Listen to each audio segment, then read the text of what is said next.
Hey, what's up, bro? It's your homegirl Ivy. This is Welcome to the Rawrrzone. Happy Rawrrzone Day, everyone.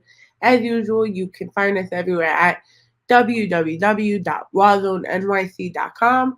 Of course, you can follow us at our home of Elgin Sound Radio on the Live 365 app or on our website.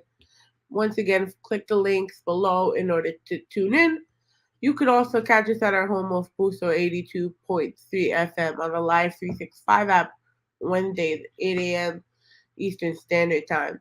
We are powered by the Heisenberg Shop. Shout out to the boys at the Heisenberg, 3205 Broadway. Get high, stay fly with them. You know what the deal is. And of course, as usual, we are powered by Just Blaze Organic Hemp. It's 420 months, everyone. Go to the Heisenberg, get some of your flour, and go cop some Just Blaze Hemp. Follow them below. And of course, tell them Ivy sent you. Of course. Ladies, it is spring, so shop all with Rawrrzone. Use the code RZ15 off in order to get the lovely body creams, the eyeshadows, whatever you like. It's all there in your disposal. Once again, choose bold and luscious cosmetics. Before we get to our guest, Anthony Obas, today, the author, the young gentleman of Shifting Your Music into a Career. We're going to get into that Rawrrzone mix. And, of course, you could submit your music to the Rawrrzone mix via email and submit your Spotify, Apple, YouTube links to mnrbookings@gmail.com. In order for you to make it to our playlist, subscribe to our playlist. Show us some love. Click the link below. And, of course, share it with your friends. So, without further ado, we're going to get into this Rawrrzone mix. We're going to kick it off with Jump, Rainstorm, featuring Cameron. Let's get it. I said, see no evil, hear no evil. No, I can't compare to people. Take a needle, heroin, try a shot, I swear it's lethal. You'll be throwing up, meanly, dozing off. Wake him up, hurry up, tell him that he owe the boss. And he know the course, mob night, holocaust, mob life, flower toss, hard white, throws off, Gucci kicks, dress pants, knitted sweater, yes friends, just plans, wanna fight, here I am, let's dance.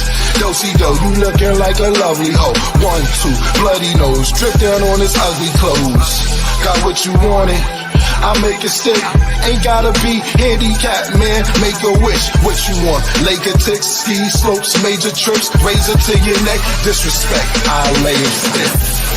Semi-automatic on the bar, throwback jacket with the patches on the front. Classic, you couldn't match us if you want. We getting money over here, you better jump. Semi-automatic on the bar, throwback jacket with the patches on the front. Classic, you couldn't match us if you want. We getting money over here, Fuck all the glamours and glitz, I plan to get rich. Forever reppin' Harlem world and I'ma stand on that shit. You ain't a shooter, you don't even got a plan for a hit. I heard your song and it was trash, you put your man on that shit. Stop it, even with the rockin' couldn't land on my shit. Hand on my grip, the only time I hand on my hit. Money making Mitch, I ever get my hands on a brick. I'ma have the city fiending like Zannies and Pip. Uptown, Sugar Hill, yeah, that's 1/4. From 151, we'll leave you bayless like Skip. I ain't never had a problem with bagging a chip. Ever since C-Town when I was bagging the chips. Ain't just this rap shit that I'm immaculate with. I mastered everything, now I'm back cracking the whip. I got it lined up like I'm putting crack on the strip. Cause I'll be damned if I'm working for these crackers after this shit. Semi-automatic on the bar, throwback jacket with the patches on the front. Classic, you couldn't match us if you want. We getting money over here, you better jump. Semi-automatic on the bar, throwback jacket with the patches on the front. Classic, you couldn't match us if you want. We getting money over here, don't get jump. Computers puting, calculating cash. Attitude like Dame, make a lane dash. I spin it like I hate it, but I make it fast. Multiple sources with the bosses, I was made to last. Big pot, so much stock, I can make it crash. Big shot for the clock, gotta make the pass. Big thought, you can spot, way she make them gas. Big drop, if it not, shorty shake your ass. We get it poppin' on the avenue. Shots fly, never mattered who you mattered to. And I'm still living, show gratitude. Real nigga, I'm the one they gave the patent to. We talking top 3, the list I'm added to. Everybody gets warned, ain't no chapter 2. Try and stop me, I can't imagine who. Oh boy, you'll be the boy it all happens to. Semi-automatic of the pub. Throwback jacket with the patches on the rug. Classic, you couldn't match us if you want. We getting money over here, you better jump, jump, jump. Semi-automatic of the pub. Throwback jacket with the patches on the rug. Classic, you couldn't match us if you want. We getting money over here, don't get jump, jump, jump.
I can't ignore the way you made me feel.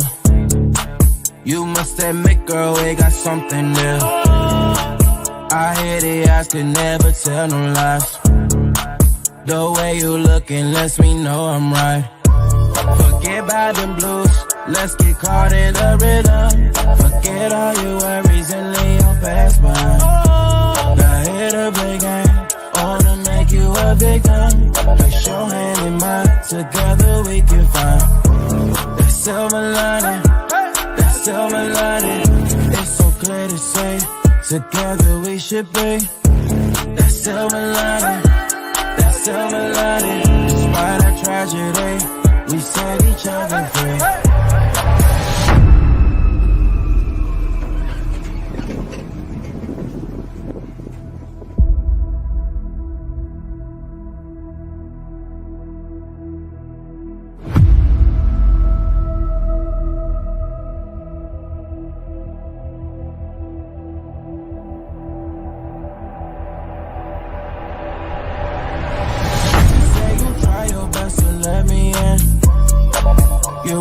Take a chance on love again. So many others came and blew the chance. I show you I ain't like those other men. Forget about them blues, let's get caught in the rhythm. Forget all your worries and lay your past behind. Now hit a big game, wanna make you a victim. Place your hand in mine, together we can find the silver lining. Silver lining, it's so clear to say, together we should be. That silver lining, that silver lining. Despite our tragedy, we set each other free. That silver lining, that silver lining. It's so clear to say, together we should be.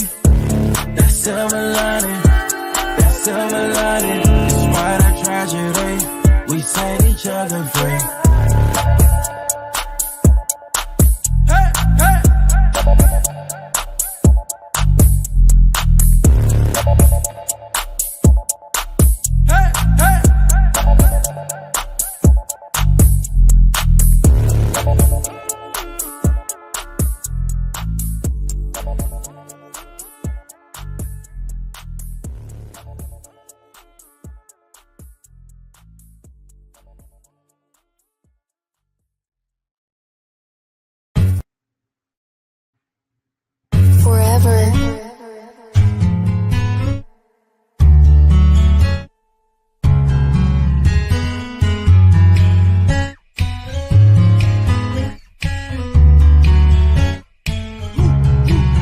So many done left me for dead. All these voices talking in my head. You cannot compare the amount when I'm up to the count. When I'm down and that shit is said. Remain far from a couple niggas. My strikes have been up and I don't fuck around with the feds. Some of their closest are snitching on them.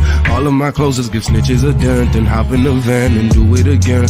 We don't got time to be playing with them. Before Drake said it then, it was never new friends. Cause they always scheming and that never stops till one of them is dead. Sorry I'm late, if you think about it, that's right an advantage when one's playing chess. I just been watching on the sidelines, letting them pick the best while I study the rest. Never gonna let them keep me down. One of the realest you gon' ever see around. Let them tell it, they gon' probably try and clown. They ain't no better, they ain't no better. They'll never ever bring that energy to me. If they do, it's only for the tribe. Cause youngins really love to act. I'll have you leaning more jealous. So stop your tweaking, I tell ya. You should all wanna do better, but most of you mice are just here for the cheddar. No way I am ever gon' let up. Fell too many times and through all of the scars, learned it's easy to get up. Changing the game, I'm the wave, don't get wet up. Me and you are not the same, I'm too fed up. All of my shooters on standby. The type that can shoot while they landslide. For love you can witness your manslide. Do whatever I want, I'm the man now. My goonies gon' follow the G code. You newbies don't know how the streets go. At the point where I don't want any more. Swear to God I don't need any others. My goonies gon' follow the G code. You newbies don't know how the streets go. At the point where I don't want any more. Swear to God I don't need any others. All of my shooters on standby. The type that can shoot while they landslide. For love you can witness your manslide. Do whatever I want, I'm the man now. My goonies gon' follow the G code. You newbies don't know how the streets go. At the point where I don't want any more. Swear to God I don't need any others. Swear to God I don't need any others.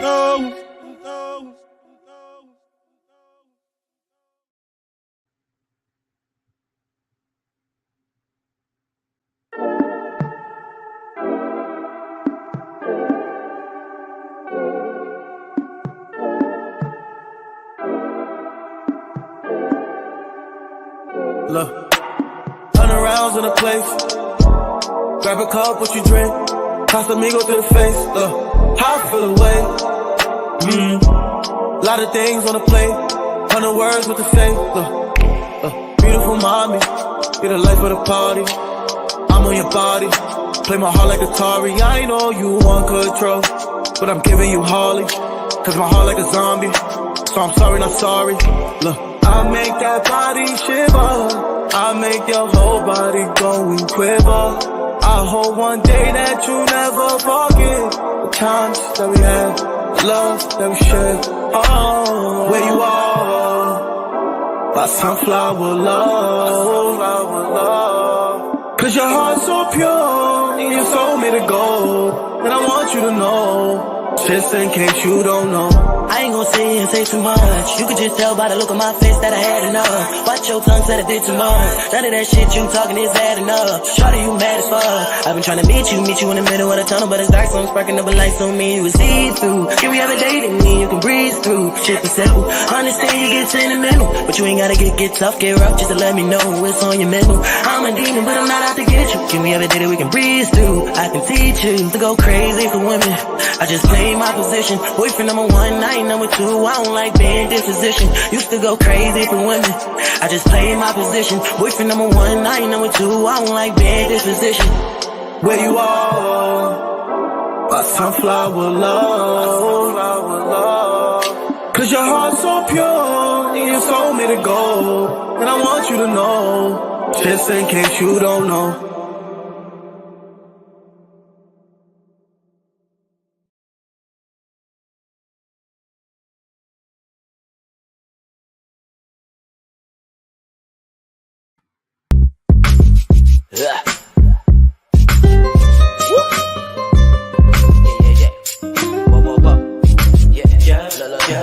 She said, Teddy, you so tasty. 2 on 1 tanks, they be begging just to rate me. Swallow my dick, slurp it up, don't be lazy. High and by God, cause I'm wavy. Niggas say that it ain't me. I dig it out, have a shaking saying wow. Screaming, moaning loud, while you making daddy proud. Take it down, shorty, tripping like she going out of town.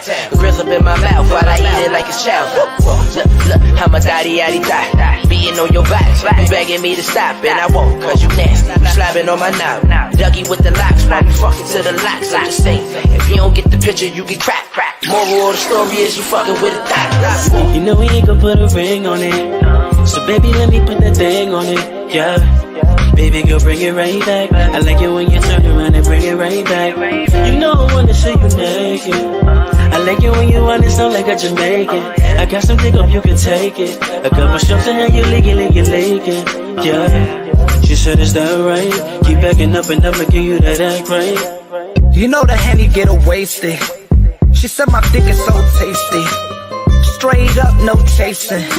Now I'm in the end zone playing no safety. With a bad mommy, half Cuban, half Dominican. Sun kiss with a little touch of that cinnamon. Soon as we hit the crib, we about to get it in. Dick calm her down, so it's sorta like Ritalin. I'm a dot boy, shorty, I ain't tryna cuff. I'ma beat it up, eat it up, cause I beat her rough. Missionary back shots, baby, all that kind of stuff. Keep them coming back, cause I know they can't get enough. All this Henny do is turn me to a thot. Turn around, baby, show me what you got. I just wanna do you dirt. Put it on me, bust it open, baby, hurt me. Caress me, smirk, my heart racing like a derby. Swallow me whole, like my nickname is Kirby. Slurpee, my tongue dancing on your waistline to the baseline so loud my neighbors heard you through the grapevine. Put that pearl on my tongue for that FaceTime. You taste fine like grape wine, my face shine bright like the glow that you get from the sex stove. I'm big, I can make you feel extraterrestrial. Left stroke deep, how you feel it in your breast though. Open up your breath like Vicks for a chest cold. You got a hole like nobody I know, a fool's gold. X marked in the back of your throat. Girl, a goat, I sweater like I'm under a coat. When I get you, it's a kill like Murder She Wrote. Spit bad, you terrible. Body ill, I'm the third flu. Every single inch of your being I find incredible. Taste test your core since you edible. Girl, I had you dancing with the stars 10 light years ahead of you. Screaming for your savior. Shots like I tased you. Buzz like a pager. Doing the things that major. We major. Shooter in your club like Shine. You like it hardcore. You thought that this mankind till I beat it, no Mike Jack. All up in you despite that fact that if you give me that second round, then I might snap. Bend your back, fingers moving through your tracks. Racing for the finish, got that kitten running laps. Ass slaps and visions of positions that's abstract. In too deep for the backtracks. Now I'm in my backpack. Dougie with my chain while I tap that. You going off that Remy, let me pat that. Roll a sticky, then weed, Minaj, no Nicki. You your friend and your Vicky, giving each other hickeys. Do you while I'm pissy off a $40 Henny? And style blow you a kiss, then I block like Jenny.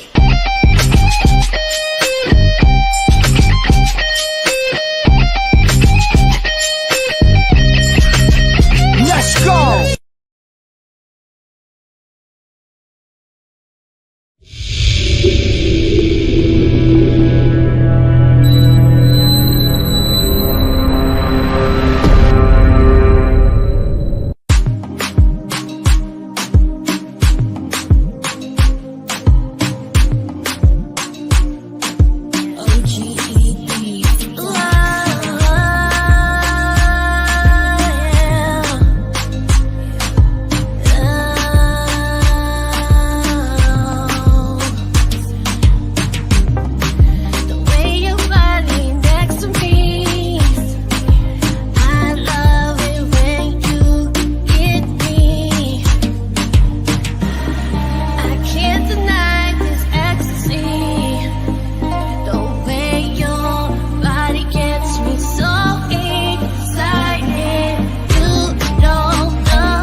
just wanna be with you. I just can't help it. Just let me be your hold me. I just wanna hold you, and I just need to know it's the way you want. Just tell me what you need. Let me hold you, come caress my body. You got me going crazy. Turn me on. You want that sensual, you want that sensual,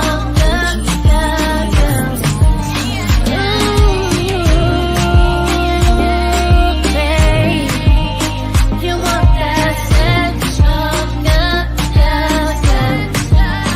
you want that sensual,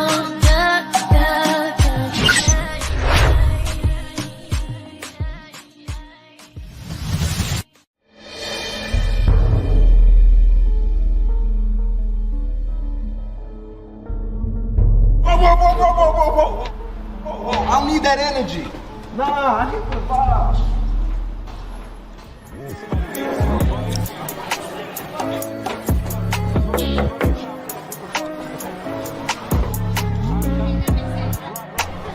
It's G here. What you talking about? It's Clark Wayne Music Presents. Don't need that energy.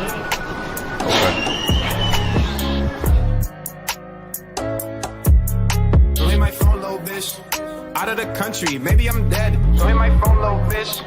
You had success and it went to your head. Don't hit my phone, little bitch. Send me a text, I left you on red. Don't need that energy, don't need that energy, don't need that energy, no. Don't need that energy, don't need that energy, don't need that energy, no. Don't need that energy, don't need that energy, don't need that energy, ho. Don't need that energy, bruh. You just in front of me, bruh. You say you gangsta like The Wire. Man, you 90210. On the block, you snitching. Like it's 90 who I know. How you always take the credit? Bitch, I know who I owe. How you owe me $20? Talking about invite me to the show. Bitch, don't need that energy, don't need that energy, don't need that energy, no. Don't need that energy, don't need that energy, don't need that energy, no. Don't need that energy, don't need that energy, don't need that energy, ho. Don't need that energy, bruh. You just in front of me, bruh.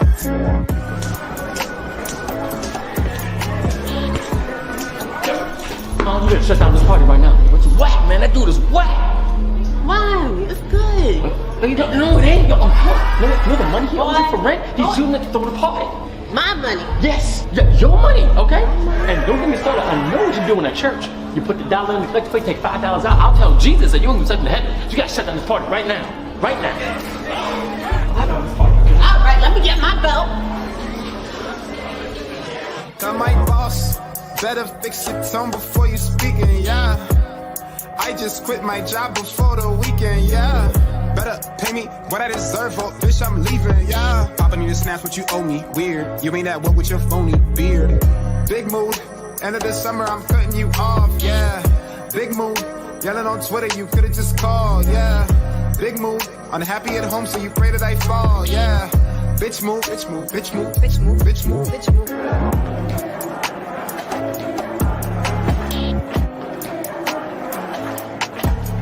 Don't like my clout, don't like my clothes, what I'm about, boycott my shows, but to my face, we act like bros, I see the snakes and they getting exposed, don't hit my phone, little bitch. Out of the country, maybe I'm dead, don't hit my phone, little bitch. Send me a text, I left you on red. Don't need that energy, don't need that energy, don't need that energy, no. Don't need that energy, don't need that energy, don't need that energy, no. Don't need that energy, don't need that energy, don't need that energy, ho. Don't need that energy, bruh. You just in front of me, bruh. Yo, man, I'm sorry, man. I didn't mean to ruin your party. I mean, yo, look, it's crazy to me because you're doing your thing and I'm trying to, like, be like you. I mean, I was supposed to be the famous rapper, bruh, and now you're living your dream. To tell the truth, I dream big and I just don't do nothing about it. Yeah, I'm sorry. Is that why you crapping on people? Yeah, it's like, But wait, hold on. I thought you were doing your thing, man. Didn't you just get a deal for Def Jam? I lied about Def Jam, man. I ain't gonna lie. I gotta go to work after this. I work at McDonald's, man. I do fries, and tonight I may be mopping, and they're gonna put me back on fries. You know what? Look, man, I know how frustrating it is to see your dreams not come true, bro. I appreciate you for manning up, man. Like I said, I'm so sorry, bro. I'm so sorry. Nah, it's cool. You forgive me? You forgive me? Yeah, I forgive you, man. Oh, dope, man. So I can come back to the party? Oh, hell nah. I don't need that energy.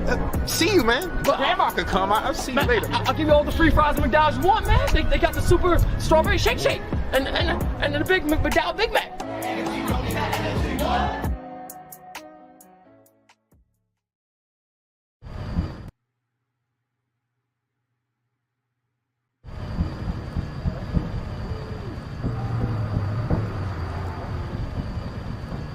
This is no good. Don't worry about it, Johnny. You say don't worry about it. I'm worried about it. I know you're worried about it. I'm gonna take care of it, Johnny. Don't worry about it. I told you I got it. It's not a problem. This is on you. It's on me then. It's not a problem. All right.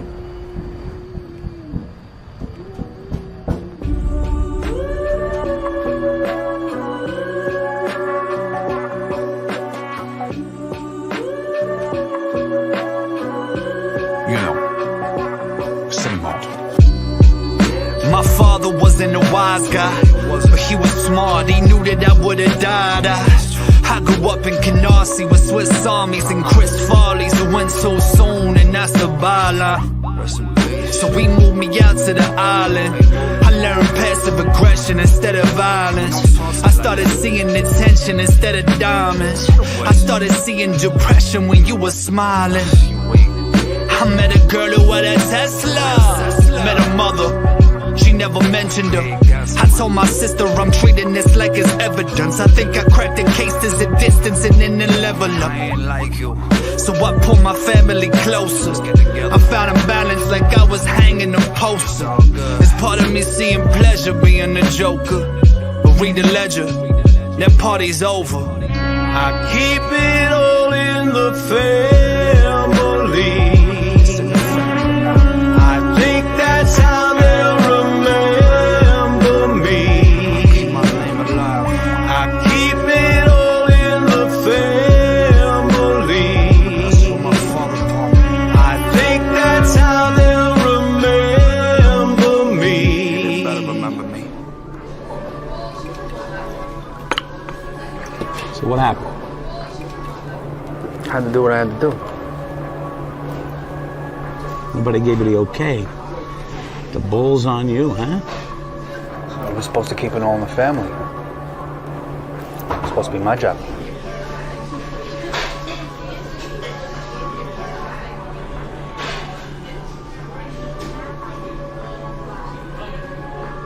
See what happens now.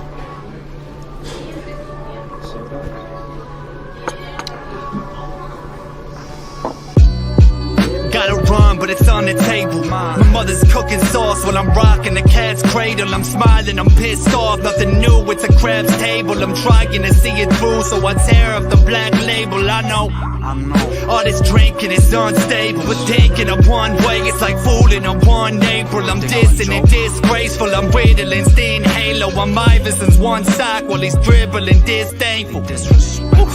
On my own, little bodies. No keep bolognese on the plate with saying grace. Bunch of paisans around me you wanna raise, but we don't level wine, that's the corks in the Cabernet. I was taught that it's not a race, and you break a stick and stone with a wave, but at a pace. The letter I's just a bar with 2 plates. I press it to uplift, my scars are 2 shades. I keep it all in the family. I think that's how they'll remember me. Keep my name alive. I keep it all in the family. That's what my father taught me. I think that's how they'll remember me. They better remember me. You see, my grandfather was Dom, Tony Pagano. Don't forget the Pagano. Everybody around him didn't want to understand why he was coming with a watermelon business in Brooklyn back in the Paddocks. So what'd he do? He gave it to his sons. He built it up and gave it to his sons. You gotta keep it in the family. Do you understand? Capiche? See down there in Lyons County, Alabama, where Miss Lee used to run that old shot house. See, I thought I could conquer everyone. But some old men told me down there, they had this thing they used to say. Let me tell you what they told me. For every man that ain't never been throwed, somewhere there's a horse that ain't never been rode. Oh yeah. For every man that ain't never been throwed, somewhere there's a horse that ain't never been rode. Oh yeah. See, I never thought in my wildest dreams I'd find me a woman that wanna fuck more than me. Mess my head up. I come in for work, I can't get no sleep. I'm already tired. Cause that freaky ass woman, she keep pulling back the sheets. What you looking for? A lot of men say they want that 24-hour love, but once they get it, they just don't know what they just wish for. Loving you is a full-time job. You got me working overtime. Oh yeah, yeah, yeah. Loving you is a full-time job. You got me working overtime. Oh yeah. She want it in the morning. She want it in the midnight. She want it when we're doing good. She even want it when we fussing and fight. Y'all, I'm tired as hell, but this woman can't see. I swear I'm starting to think this woman trying to kill me. A lot of men think they want that 24-hour love, but once they get it, they just don't know what they just wish for. Loving you is a full-time job. You got me working overtime. Oh yeah, yeah, yeah. Loving you is a full-time job. You got me working overtime. Oh yeah.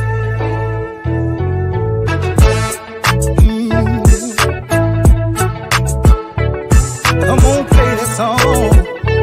Oh yeah.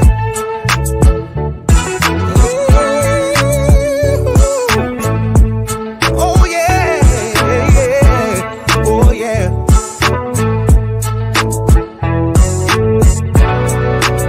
A lot of men say they want a 24-hour loving. Whoa, oh, oh, no, no, no.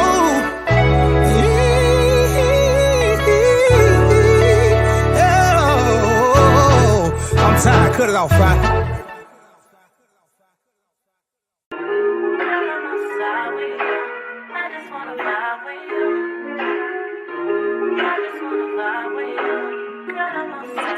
Teddy.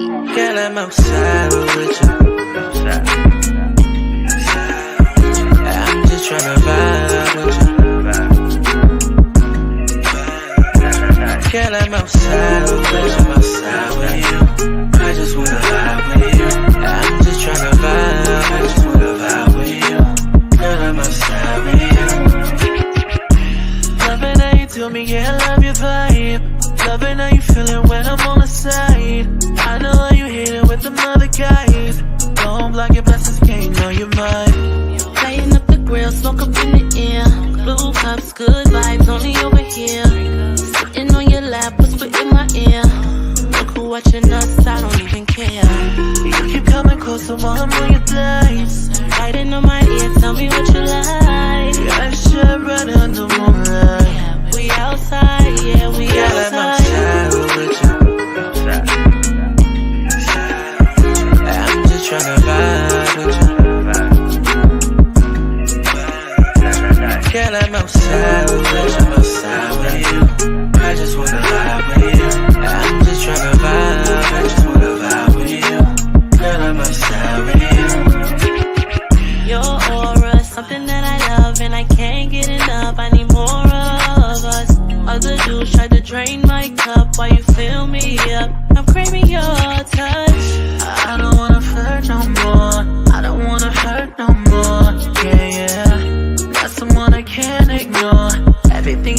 is hardcore, yeah. Crazy, sexy, cool, yeah. What you wanna do, yeah. Be all over you, yeah. I'm outside, yeah. Girl, I'm outside with you. I'm just tryna vibe with you. Girl, I'm outside with you. I just wanna vibe with you. I'm just tryna vibe, I just wanna vibe with you. Girl, I'm outside with you.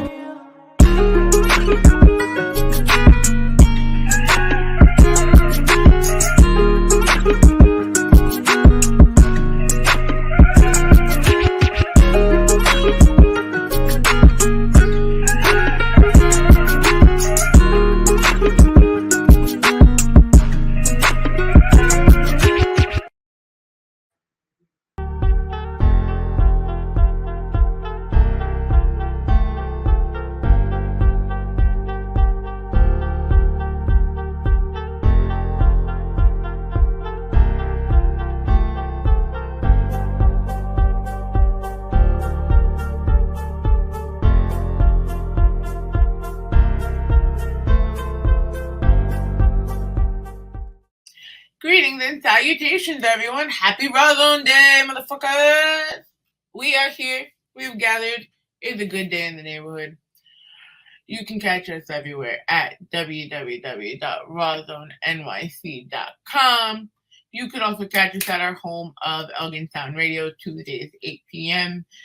on Live 365 app or on our website. You could also catch us on Fuso 82.3 FM. And of course, my Wrestlehead.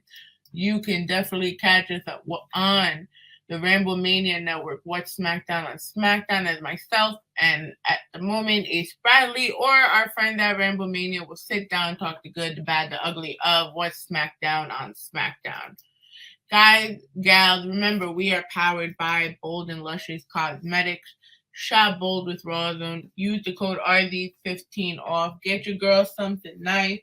Guys, they got some lotions. Man, the Muffin Man be trying it. Some of them smell good. Some are also odorless for the guys that like to wear cologne. So you better shop bold with Rawrrzone. Use the code RZ15 off. My 420 heads, it is our month. It is the month of April, motherfuckers. Are you trying to gas it up right now? Are you trying to gas it up right now? And if you are, go find our friends at Just Blaze Organic Hemp. Tell them Ivy sent you and make sure you get your rolls. Stay high, stay fly. Whew. Artists, music people, if you want to submit your music to Rawrrzone and or our station, Elgin Sound Radio, you can email your Spotify, Apple links, and your MP3 to mnrawbookings@gmail.com. Follow our playlist on Apple and on Spotify at I Am IVXO. And of course, we are on our way to the Give Back for Sean. Details will be up soon, but we are still making our way to $10,000. So click the link in our bio and donate. All right. So now this has been a long time coming, peeps. A long time coming. So coming from the days from Red Door, they were the young gentleman with such high dreams and hopeful thoughts, and too much positivity that's so sick for one person, because this kid was never depressed a day in his life that I saw him. But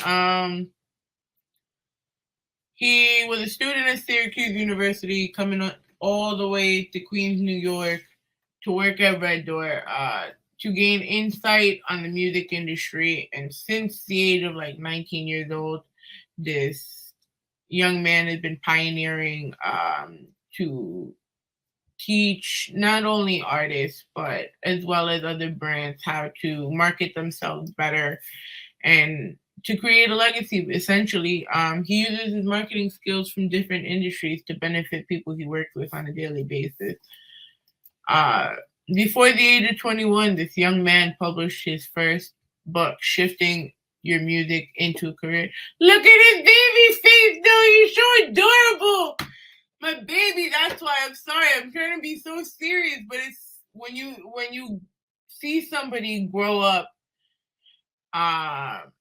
and to do so much in such a short period of time, it still kind of gives you hope in the world that when you leave this place, there's actually smart people to take care of it. So without further ado, I'm gonna bring this very awesome young man to the stage. Everyone, give it up for Anthony Obas! Woo! Hi. This baby face got hair now. You got hair too. I forgot about that, but listen. I was like, oh my God, you were such a baby. Like I hear you talk now, but I also think about the kid at Red Door. And how excited you were just to like go get lit and stuff like that, and I'm just like, wow. Yeah, no, I'm still can get lit. I don't know if my intestines can still get lit as before, but like I still get down though. Maybe not till 6 a.m., maybe till like 3 a.m. now. I mean, I'd be lucky sometimes if I make it to 1. Right. I love it.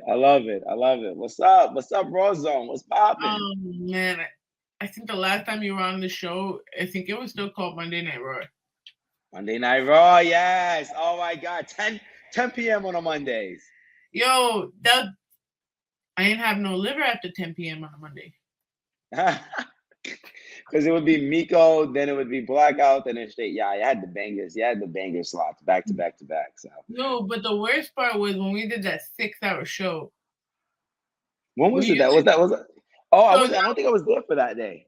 That was the show that I was banned from ever doing an event there ever again. So we had combined Loud Silence, Dark Side Radio, Monday Night Raw. And then Miko brought... Oh, I remember that. Quote, I believe it was. And Coney. I want to say it was Coney. Shout out to Coney Brooks. He could correct me too whenever he hears this. Then Blackout brought fucking Zeke J. And then I brought somebody for Los that Los recommended, and he never showed up. His manager did. Okay. All I remember was Zeke sitting on my lap for over an hour during Blackout show. He was bony, but and then Coney saying I was flirting with other men. Mind you, that was the first day I ever met Coney. So he was not happy at all. And then I remember, quote, jumping on top of the table and scaring a pregnant woman.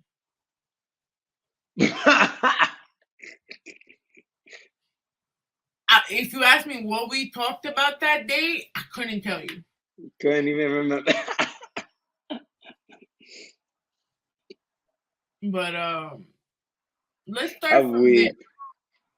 Let's start from that time for you, because you know, right now with Rawrrzone, we're going through people's journeys. We're talking about like a lot about reflection, progression, and also knowledge, right? Because like we were talking a whole lot behind the scenes about just the industry and how it shifted.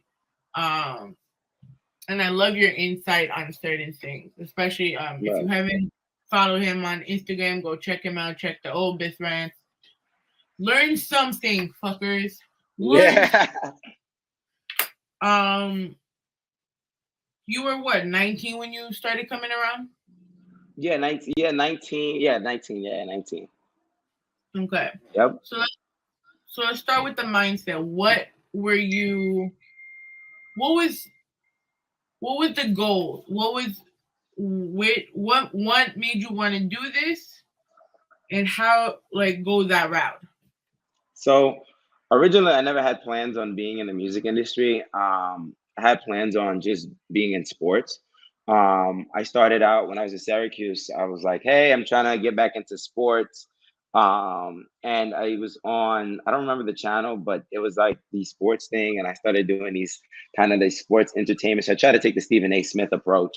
But I realized it didn't work like that. And the sports game as broadcaster, anchor was a little bit, it was tough, especially that route. So then I got into radio and I was like, okay, let's just try radio. And I had a radio station called Kicking It with DJ Ayo, where we would just bring artists on just to showcase their music, and everything, showcase their music, showcase their talent, and interview style. I've always been big on like giving people a platform because I didn't really have a platform growing up, or like a voice for me to kind of voice my opinion, if that makes sense. So, you know, when I could be on something like the radio station, I was like, hey, why not? Why not give the people the platform? Because I might not be shit, you know, you might not be shit, but like, you know, let's be shit together, right? So that's what and that's where I got from. A lot of the mindset definitely came from definitely my parents. My parents are immigrant families, so it's like very like, you know, like work hard to kind of get to where you want to get to. And the idea of just trying to create a platform and this idea of a legacy came from them, right? As they try their best to find some type of happiness within their life, right? You know, a lot of the inspiration came from, I don't know if everybody read this book called The Alchemist, but I mean, we're all on this journey to try to, it's such a great book, such a great book. I read Alchemist, and you know, it changed my life in terms of how I walk on life and how I view my journey. And that's how I kind of started. And then, you know, what really kind of got me into like the music, which ended up at me at, you know, the Red Door, which is really was like, you know, that summer of freshman year, I just came off my radio station. I was interviewing people like Jadakiss. I was interviewing people like Mike Epps. And, you know, we was getting those drops, and I just wanted to keep doing radio. So, you know, I reached out to mainstream, and just said, hey, you know, like if you got, I wanted to do a radio station actually at the Red Door, but I just didn't have the money to pay. I think it was like $200 a month. I just didn't have the money to pay $200 a month. So I was just like, you know, I'll come around, help out, whatever.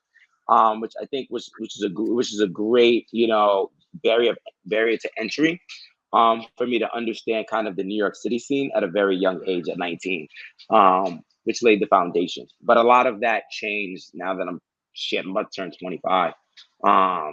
But a lot of my perspective has changed since then, right? That innocent naivete mindset, right? Has changed completely since I first entered. So yeah, that's kind of where the inspiration came from. My parents, The Alchemist, working with other creatives who hustle just like me, even my close friends. Yeah, that's where most of my inspiration came from to do this music industry stuff. And then a lot of the times everybody would be like, can you be my manager? Because I was good with professionalism. And I said no, because I don't even know how to manage myself, right? So, but I can find information for you. That way it could provide you to the next step. And that's, you know, kind of where that step of the journey started. So at 19 years old, you know, which I love that mindset, because you are Haitian, right? Full-blooded. Yep, full-blooded. I'm Greek, but when it comes to working, both of our cultures always had that in common. Work, build your life, make sure your family is safe, and then relax. Right.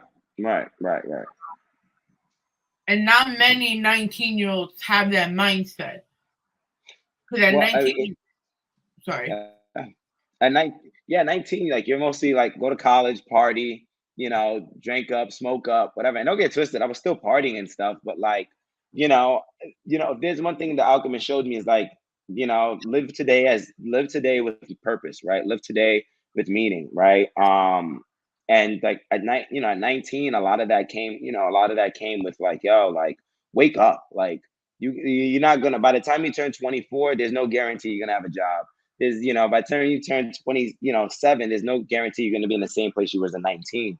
So I was just hustling every day, like, yo, like this is it. These are the opportunities I could open up for myself, you know. But continue. Sorry about that. I mean, at 19, I ain't shit. I went to Iona College and I was studying, don't get me wrong. Mhm. But fuck, I was doing shit. I was, Right. I was, yeah.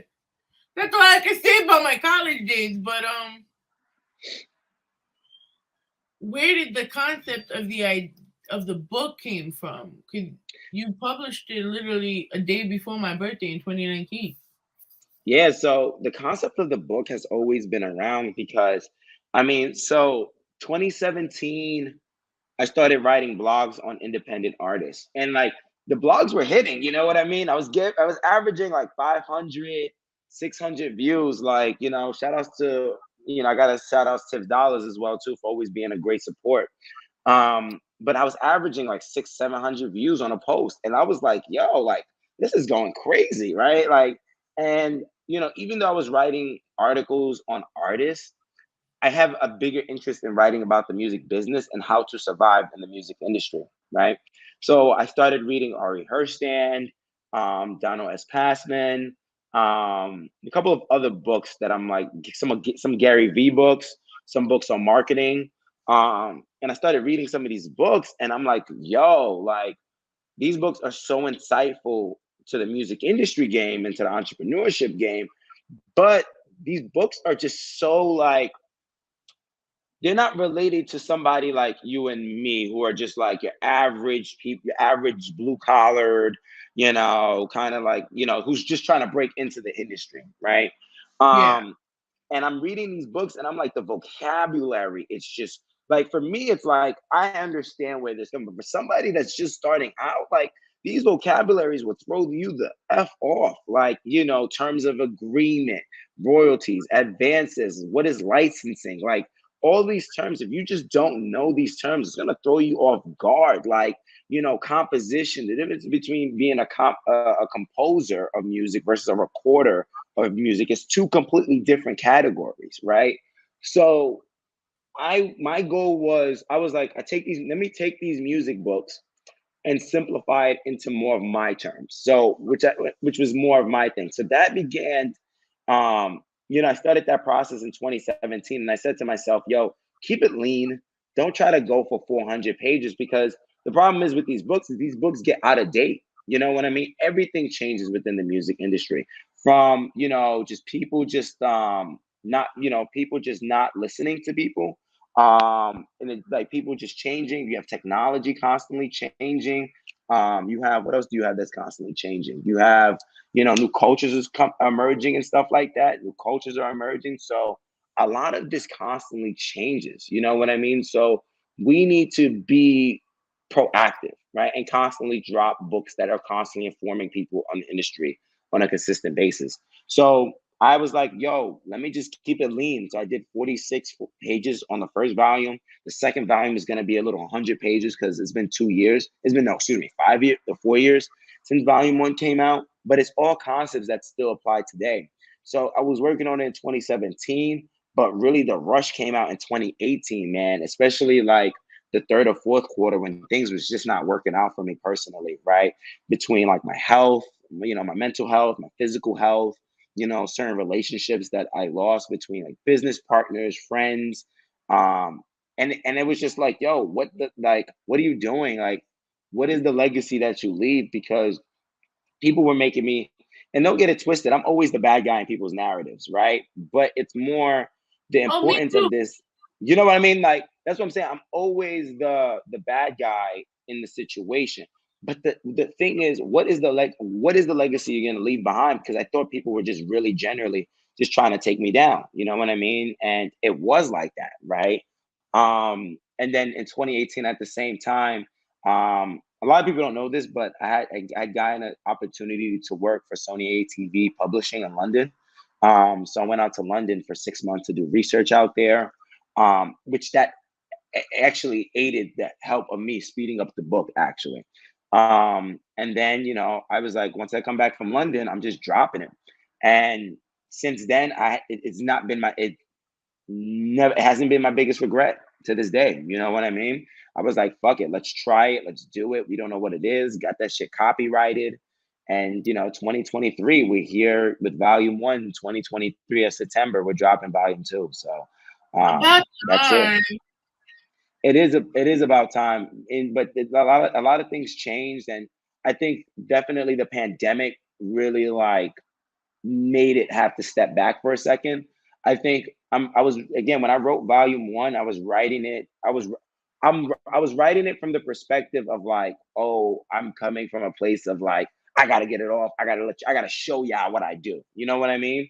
Volume two is coming from a place where it's like, I already showed you what I gotta do. Now volume two is about, okay, let's build, right? Let's build, let's build. You know what I mean?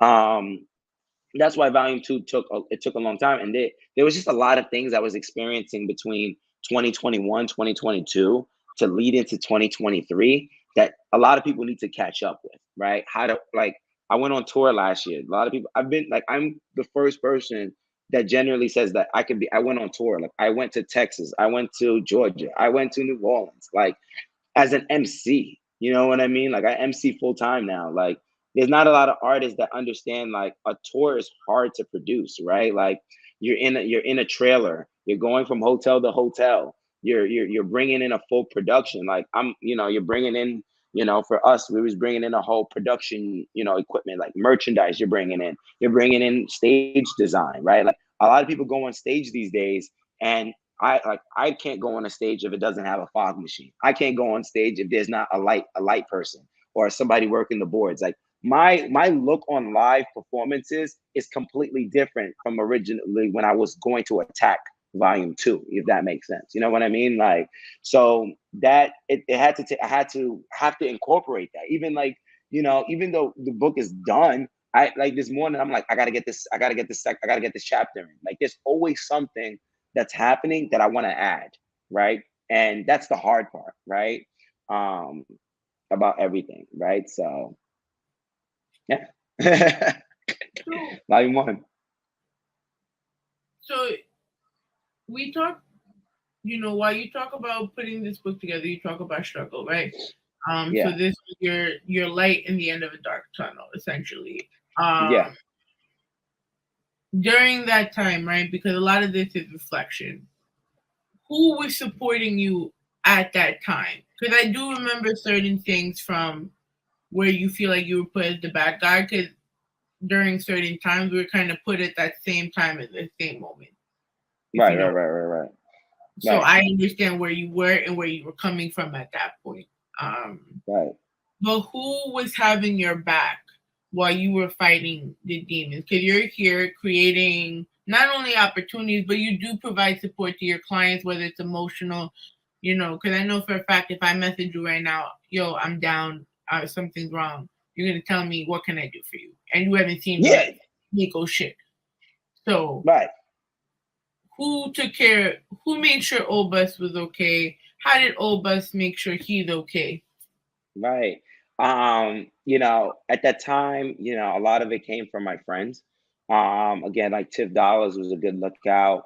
Nate was a good lookout. Say Easy was a good lookout. On the other things, Miko was a good lookout. There was lot of good support from a lot of people. Right? I can't just keep naming everybody because I'm just gonna go through a whole list. I'll make sure to put that in my will. Okay, that works too. Yeah, I'll put that in my will, right? And at that time, it's like I wasn't looking for people to support me, if that makes sense. You know what I mean? Because we live in a world where every time something bad happens to us, we don't know how to handle it ourselves. Like we cry wolf, right? And at that time when I was getting punched, and my family was definitely there too, but they didn't really understand kind of what I was going through, right? Even like, so again, still a long list, but like I had to figure out a way to support myself. That was the first time in a very long time. So since like 2015, right, that I was in this dark space, right? And like I was still going hard. Like I was still doing my This Is Upstate event. I was still doing my Roji Tea Lounge, right? I was still dropping blogs, right? But at that time, there was just so much darkness, and there was so much anger for me, you know what I mean, in my heart, where it's just like everybody has their own things that they're worried about. I can't rely on people to kind of like come save me, if that makes sense, So at that point, I had to develop various different, routines for me to kind of like get back to normal, if that makes sense. Get back to stability, right? So that meant like, yo, not going out as much, right? That meant not talking to certain people because I needed to protect my energy at that point. Because the problem is like, even though I have pure intentions of being pure, you know, when you're in a very place of darkness, you sometimes your darkness can reflect on other people, and that's not what I had to do. I had to kind of isolate myself. That's another, and I think that's one of the, you know, out of the many reasons of me going to London, that was just a big reason for me to just go to London, because I was just tired and drained, you know. So going out to London, like those 6 months, it changed my life completely. You know what I mean? Going out there, but also traveling other countries like Berlin, Amsterdam, Morocco, Madrid, Scotland. You know, when I was out there, like it just changed my life completely. And then I came back to the States, and I just, you know, that light has been glowing and glowing and glowing a ton more now. You know what I mean? Even in the pandemic, like there was no darkness for me. Like it was straight light. It was straight light and positivity. Every day I was praying for that stimmy check. And when it hit, I was like, glow up, motherfucker, glow up. But yeah, you know, that's who the people that kind of held me down during those times. So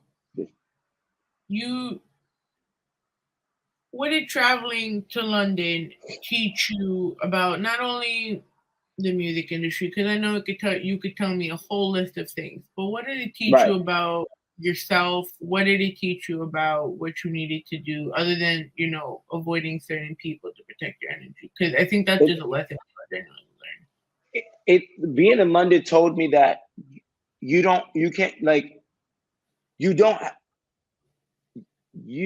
can have a family in other places and be perfectly fine, right? And what I mean by that is I went to London, and my first 3 months were hard, just because there was like a cultural barrier, there was a social barrier, right? There was a lot of barriers, right? And you know, like there was just things I just didn't know, right?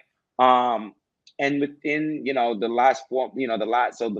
first week I met one of my good friends. Shout outs to Selena Hannaford, who's like killing it. Nutty P's out there, Shaka's out there. Like that's big London vibes right there.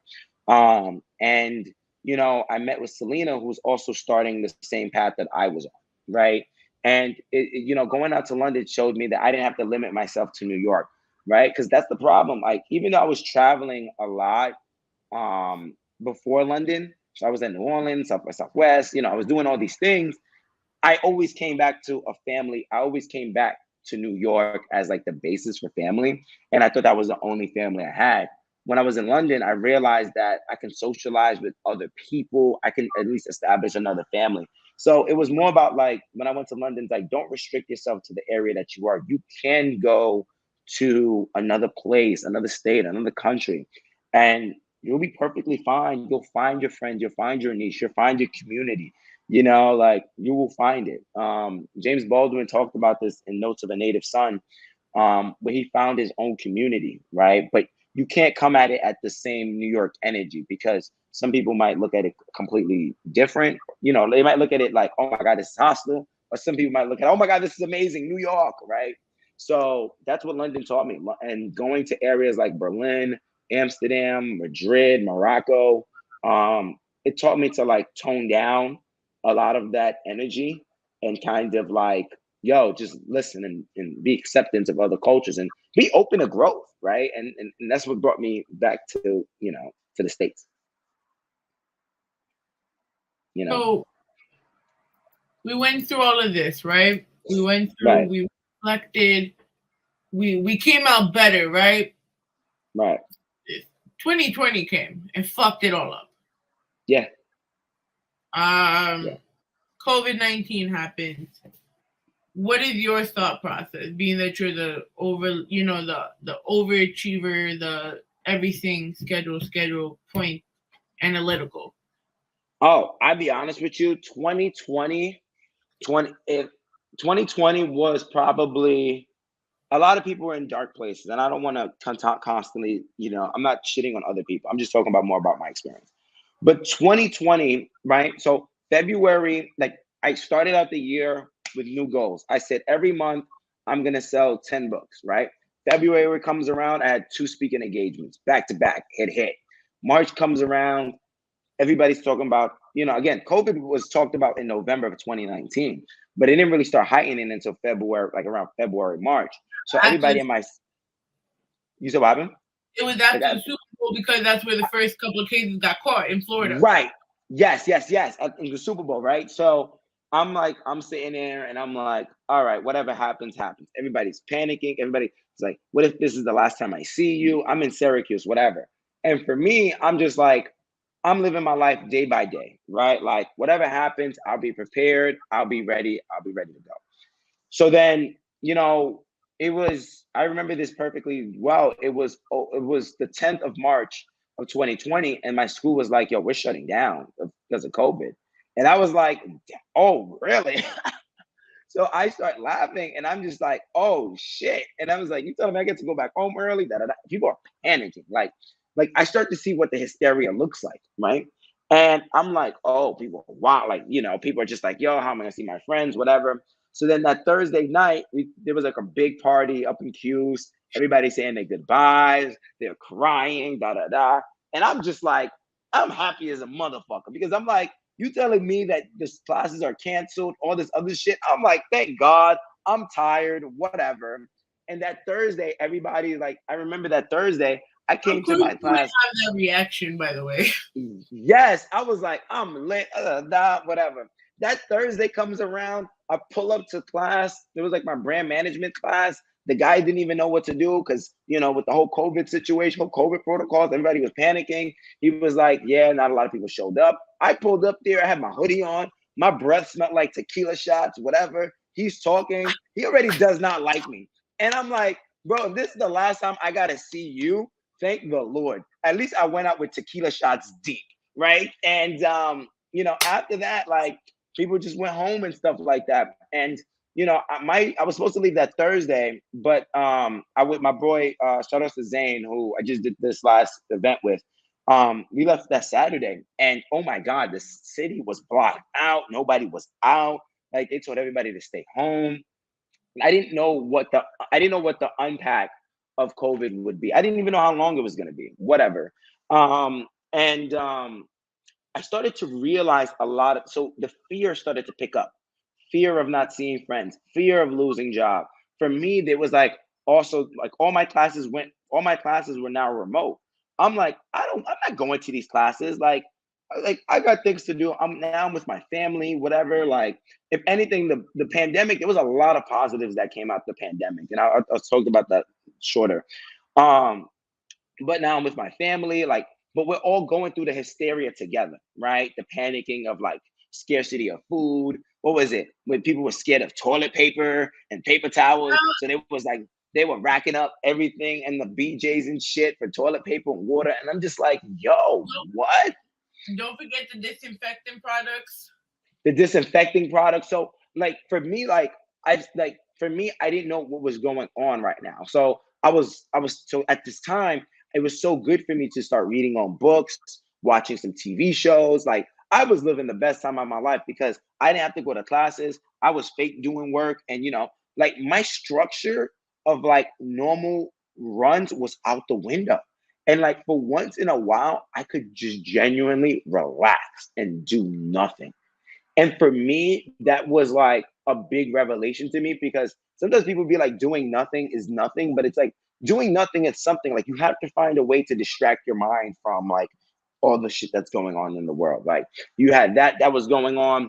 And then, that was that was prime time, right? And, you keep going. Everybody's in hysteria. Everybody's going crazy, right? Everybody's like, whatever. Then at that same time, you had the George Floyd situation happen. Everybody's in uproar.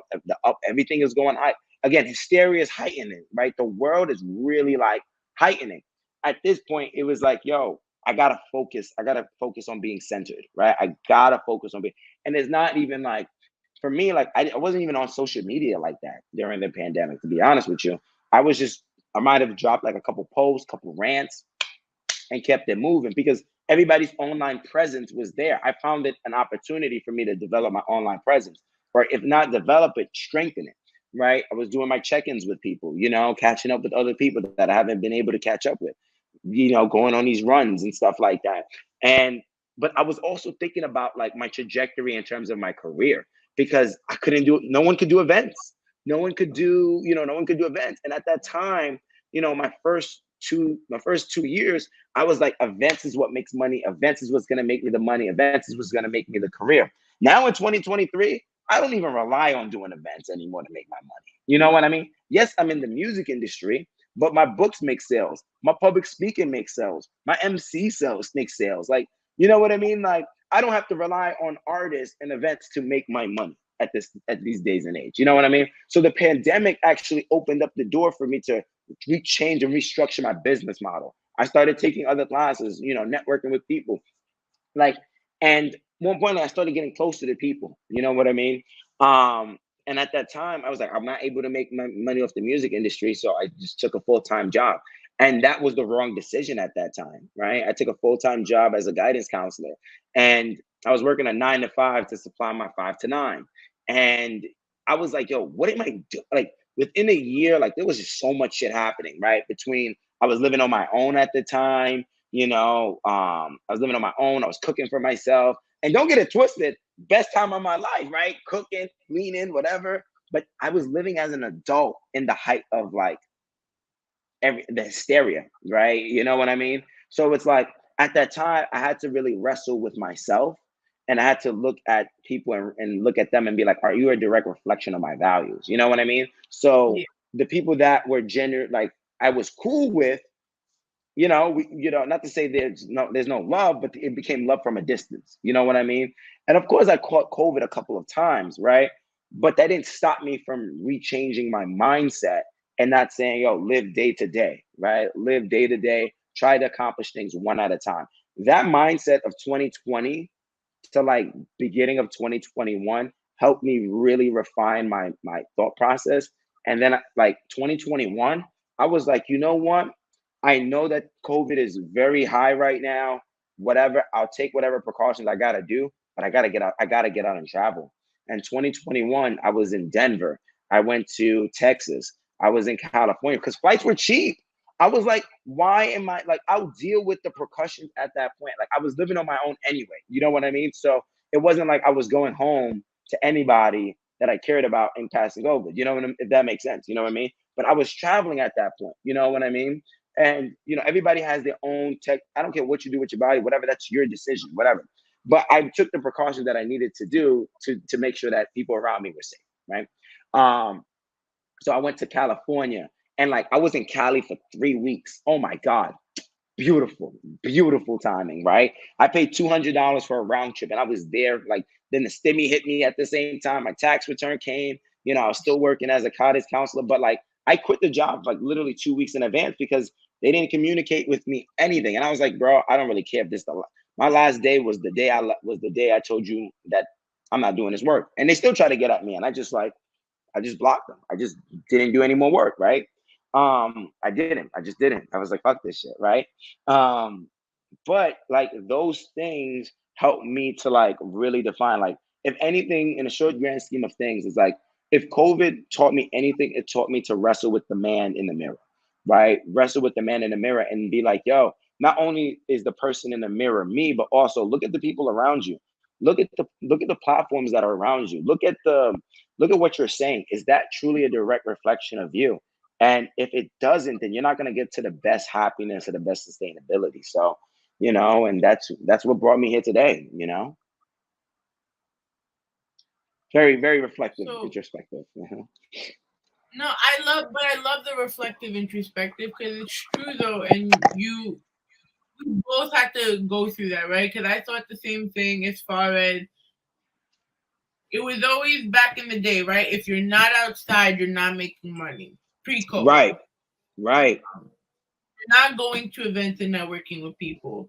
Because for me, I learned, because I essentially still kept DTF alive using StreamYard, because I bought StreamYard just to keep Rawrrzone alive. And then I showed it to Mark, and I said, fuck it, why don't we try this? Now it's part of their interface that they use right now. That's good. Making innovations. But I also, for me, it was kind of the opposite, because I've always been the extroverted introvert, so I could sustain and feel like with what I do as far as the creating the media platform that I have now, Right. even though I'm now spending the time I need to spend on it, even though I work 2 jobs, I'm still making this work. Yeah. But the inside structure of it, the rise of the digital podcasting, the rise of doing the lives, because we only saw Yeah. but a few people really digital podcasting and taking it seriously, you know. Yep. So for me, I feel like I exceeded in that, but there was something you mentioned about reevaluating the business plan, and it ties back to what we were talking about before we went out live, right? Yeah. Where does the demographic that we work with from the time we started to now, because a lot of them think, and this is true any genre, and I'm not just attacking hip hop at the moment, Right. you know, because like you said, hip hop does make money, but in the little circles we're in, it's still a very mindset about the culture, Right. you know. So where do we, in the grand scale of things, where do these artists, or in your opinion, your professional opinion, where do you think their mindset is at the moment, and what are we able to do to change that to help them succeed? So number one is they got to change their mindset in these three things, right? One is we got to stop looking for the $1 million bag and start looking for sustainability, right? If you can make $60,000, $70,000 as a musician, that's a check, right? That's a plus. That's a plus. That means you can live off your music, making music, being a creative. That's a check mark.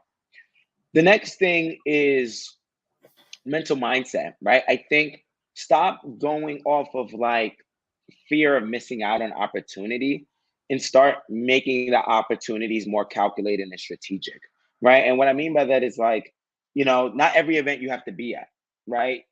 Again, like you said, Katie, like we had to be at almost every event being in PR media. Now these days, I don't show up to, and it's no offense to anybody. Like this is like, I just don't show up to a lot of people's events because I'm tired and there's only so much I can do. If I was a clone, sure, we could double the rate, but that's not possible. So now I have to be more strategic on timing, place, and everything, right?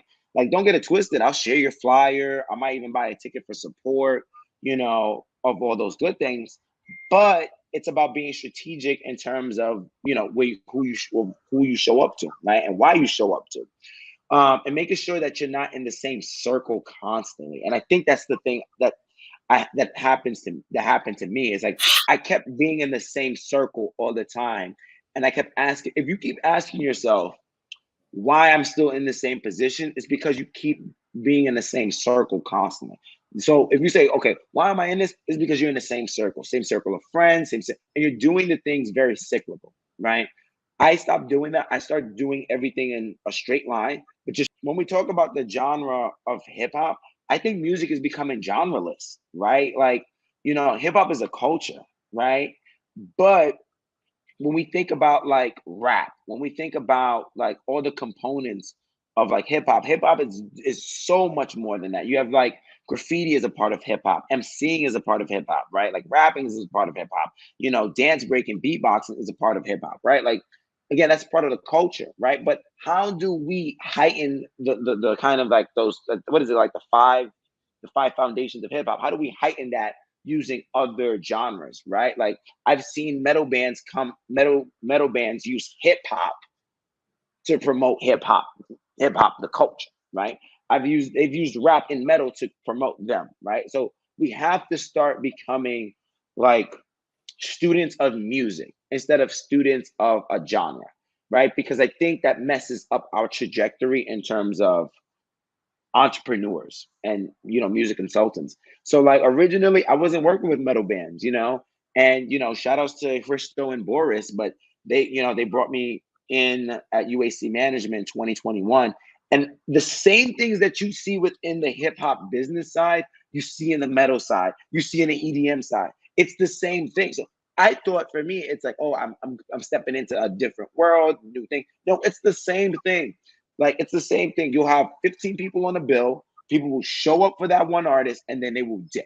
That like it's seen throughout every single genre. So my advice for artists is, change your mindset. Stop, stop having that fear of loss of opportunity and start experimenting with so much different sounds, different instruments, and start experimenting with so much different sounds. And stop being in the same circle constantly, right? Like, stop being in the same circle. Take your circle, put it in another circle, because that's how you're gonna have overlapping community. Which is this is a chapter that's gonna be in volume 2. But we need to start having overlapping communities that gives people a reason to stay longer at certain events, right? So, for example, it's like, let's say KDK is an artist, I'm an artist, right? If me and you are constantly having meet and greets, pop-up shows, whatever, when me and KDK does a show, people are going to be like, I'm there to support KDK and Obas, right? Because I know both of them. I have interest in them. I like their business model. Now they have a higher chance of investing in it, right? So again, stop coming around with the same ISO circles and start intersecting circles at a meeting point, for that way it can produce income for yourself. So those are my kind of 3 advice, if that makes sense. So I gotta ask, right? Being that we're talking about the exclusivity, getting out of being exclusive to one genre, how did you feel when Drake did the EDM crossover album and when Beyonce put out Renaissance? I thought it was beautiful. I thought it was a fresh, and that's what the thing is, like, it was great. But the thing is, like, if you really looked at how like the house scene was looking like, you have somebody like K Tronada, right? Like K Tronada is like shout out, he's a Haitian DJ, Port-au-Prince, started up from Canada. But like he was fusing a lot of the hip hop with the house scene already. So it was about time that some of these popular artists started to take route of that. So Drake did it, Beyonce did it, IDK did it, right? And it's just like, yo, you start to see like a bend of genre started to happen. And like, even like I look at somebody like Mos Def, and I just re-listened to his project, the 2004 one. It's not the definition of Mos Def. It has like war, romance, business, whatever. But in like 1.3 or 1.30, he switches into like this metal rage part of the things. And I'm like, yo, what the fuck?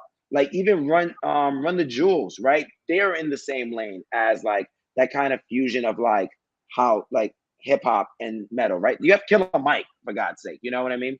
So when Drake and Beyonce did it, it would, for a lot of people, they were like, oh my God, since Drake and Beyonce did it, I gotta do it. For me, like I was just like, yo, bro, Drake has dropped all these albums and has never experimented. You an artist, you're supposed to experiment every like not say every other project, but if you're already 2 albums in, your 3rd project is supposed to be an experimental project. You know what I mean? Like it's supposed, like you're supposed to experiment, and that's what we're failing as artists to do, is experiment. So when Drake and Rihanna dropped, Drake and Beyonce dropped it, I'm like, congratulations, but you're not the first person to have done those type of things. Like, and it's not. And if you really look at like somebody like Black Coffee, right, who was on that song? Oh my God, what song was it on? Was it Views or one of the album? I forgot. But Black Coffee is a very Afro house music. He took his instrumentation that he had on his project and he created it for Drake. You know what I'm saying? So house has been there, but Drake and Beyonce now have the comfortability of actually doing it. And that's why I'm saying, like, just do it, right? Just study all the genres and have fun just implying on it, right? So I was like, go ahead, go for it. But I was like, it's about time. You know, so now, it's about time. On a personal preference now, because I feel like this is the second time I see Beyonce cross over with another genre. Because remember, just a few years ago before the pandemic, it was the rise of Latin music with hip hop, Latin music with EDM, Latin music was everywhere. When Beyonce did the what is it? Which the J Balvin song. Shit. I'm tweaking on it. But I know what you're talking about. Exactly. You know what I'm talking about. If anyone remembers the name, drop it in the comments because we're drawing a blank here. But after that, everyone wanted to work with a hip hop artist. Then we started seeing J-Lo with Khaled. Yo, that pop was crazy. So which pop do you feel was or is your favorite from those two? I'll be honest with you. My favorite pop definitely um had to be the one with J Balvin and Cardi B. That was off of her album Invasion of Privacy, right? Like I The am I like not going to, yes, there you go, that song, right? Like that I like song it. yes, and like that like that song brought back the thing that we were missing the most, which was like go back to your culture, like go back to like where you grew, or kind of go back to like the Latin and the experimentation, right? Like go back to that, right? Like when she did that, I was like, I'm like, wow, like we're seeing somebody actually dive back into other cultures, right? And and when she did that, I was like, who else is gonna come into the picture? Now you got somebody like Bad Bunny, who's like going who's like probably like the number one artist out in like fucking like the world. You know what I mean? Like then we think about that type of pop. But it's also then now you have somebody like you have K-pop on the rise, which I'm not gonna lie, that threw me off guard too with BTS, right? Which threw me off Yeah. guard. It threw me off guard. But if you really think about that, that's been around for a minute, because you think about the rise of anime and the production of soundtracks for anime and how K-pop kind of like led that into it. So it's like it was there, but it never really took fire, if that makes sense. You know what I mean? So I like the anime and K-pop and EDM. right. That shit's That crazy. one's that's just crazy. So it's like for me, it's like I am all about the experiment. Like, I don't have a really preference on like what popped. You know what I mean? Because like you have somebody like again like a Burna Boy, right? Who popped out. You know what I mean? Like a Whiz Kid with Dave with Drake, right? Like you have all of these fusions of different cultures that's being around, where now people are now testing out different sounds. People are also listening to different sounds. It's providing them a little something. I don't have a specific pop between like the J Lo and the Beyonce one, that because those ones wasn't the ones that really like, oh my God, this was it, right? Those wasn't the ones that for me it was the Cardi B one. Then it was the Wizkid Drake joint. Then it was when I was in London, I started listening to a lot of London joint, and then the Skeptas of the world popped out. So I was like, oh shit. Then the Bad Bunnies of the world popped out, right? And like you have like Al Alpha working. And another person that we also forget that be doing this shit is French Montana. Like French Montana be doing the wildest yeah, he be doing like some of the wildest ass crossovers. And I'm like, French did this shit? Like, so that's what I'm saying. It's just like I don't have like a specific one. I just studied the most. I just study all of them, and then I have like a case study to present. If that makes sense. But if I like I said, if I had to go with a personal favorite one, I definitely think that Cardi B J Balvin was my favorite. I do want to, when you put the second book out, I want to do an actual not live, but like actually sit together with both books and actually really break it down. Because I really want to get your mindset on both of those. So if you're definitely down for it, I'm willing to do that. Because I know if we start getting into it, we're gonna be here for like 3-4 hours right now. No, we're definitely gonna do something like that. That's in the works. That's definitely in the works. I definitely would love to do that with you because I love how you think and how like it's so refreshing. Yeah. If it, Yeah. So I have one last question for you. Then I have a couple. We have a couple of like random like news story. Then we talk crap about it for a few minutes, right? Oh, say less. Say less. So in 2022, your school Syracuse featured you because of your work you were doing with the youth in Harlem. How did it feel after everything you've done and accomplished, right? To be recognized by your school for everything you've done. Yeah, I mean, so shout out to Linda. She wrote that article in a space where I went back to teaching back at my old middle school last year in 2022. And to be back in Harlem, it's good, but it's not the same Harlem that I grew up on. right? It's not the same space. And like, again, I'm not teaching anymore, right? There was this, like, I'm not teaching anymore because now I'm like, entertainment, da da da. But it's not the same Harlem that I grew up on. There's people that left, there's people that stayed. There's a lot of things that's changed completely, right? Like Syracuse, they love me. They love me because I'm a popular person. Like that, I was always been popular, right? They always recognize me and I appreciate them for always recognizing me. But like I said, like I am more focused on like now, like what is the impact? Even in 2022, it was like, how do I make this a career? Like, how do I make this like sustainable for myself, right?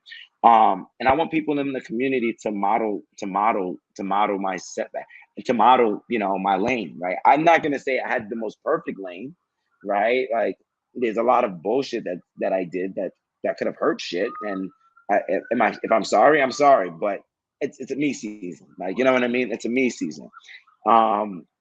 But being back in Harlem, it's definitely great to be closer to the community, closer to family, closer to friends. But it's like now it's time to. You have to understand this is not the same place that you were 10 years ago, and that's what I thought 2022, but it's not. So, hey, what are we gonna do? I'm so proud of you. I'm really so proud of you. Like, I hear you and I'm just like, I'm sorry I'm geeking out on you and fangirling you, but I love to see how much, like, I'm just so proud of you, seeing what you became, and being here, the fan, your friend, They want support. I appreciate you. I'm always gonna support you, no matter where you may go, I appreciate you. Thank you. Thank you for always hooking up with the drinks when I was younger. We ain't gonna talk about it, but you know. You know what the worst part is? I still do it for the next generation of my family. I'm like, if you're gonna do it, just come over my house. It's unspoken.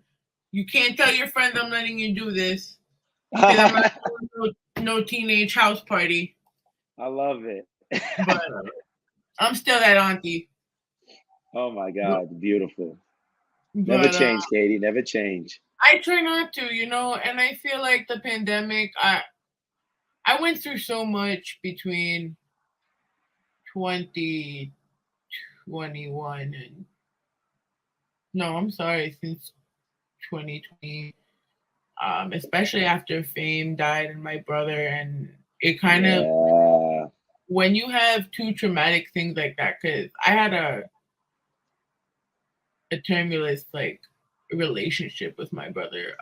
As much as I loved him, and I don't feel like I ever said that enough to him, despite our history. That's a regret I'll say I have. But I think it mellowed me out, where like you said, you had to redirect that energy, because it started with the pandemic after I lost my uncle, right? And then I lost my boyfriend. I lost like a whole bunch of shit at that time. And then I just stayed, I just had to stay to myself. Like I was living at my mom's in a 4x4 purple room, not trying to make it sound like a prison, but like when you're going through the pandemic, the four walls hit you. They hit you different. And it's like, it's purple. So I'm looking around like it's a purple padded cell.